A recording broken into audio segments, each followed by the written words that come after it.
విద్యార్థులకు ఇచ్చిన హామీ ప్రకారం మే నెలలో తల్లికి వందనం పథకం ప్రారంభిస్తామన్నారు చంద్రబాబు.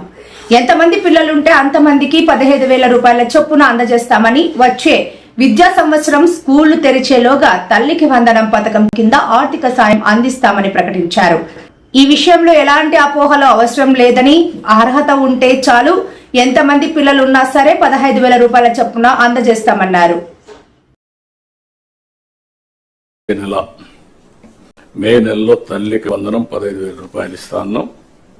ఎంతమంది పిల్లలుంటే అంతమంది అని వర్కౌట్ చేస్తున్నాం. తొందరలో మీకు గైడ్లైన్స్ ఇస్తాం. దాన్ని ప్రాపర్ గా ప్రిపేర్ అయ్యి ప్రాపర్ గా డిస్ట్రిబ్యూట్ చేసే పరిస్థితి రావాలి. బిఫోర్ స్కూల్స్ రీఓపెన్ దీన్ని మనం వాళ్ళకి అందజేయాల్సిన అవసరం ఉంది.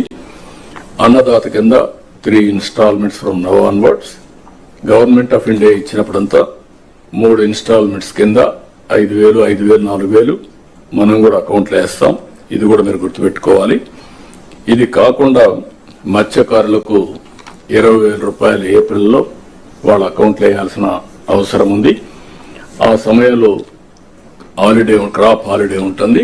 ఆ సమయంలో వారికి ఇవ్వాల్సిన అవసరం ఉంది. ఇక్కడ నేను మిమ్మల్ని కోరేది ఏంటంటే, ఇవి మనం చేసిన పనులు, ఇంకా చేయబోయే పనులు ఎప్పటికప్పుడు మీకు వెల్ఫేర్ విషయంలో గాని, డెవలప్మెంట్ విషయంలో గాని చాలా నిర్దిష్టమైనటువంటి గైడ్ లైన్స్ ఇవ్వబడతాయి. మీరు కూడా దాన్ని ముందుకు తీసుకుపోవాల్సిన అవసరం ఉంది. వచ్చే నెల మే నెలలో తల్లికి వందనం 15,000 రూపాయలు ఇస్తాను.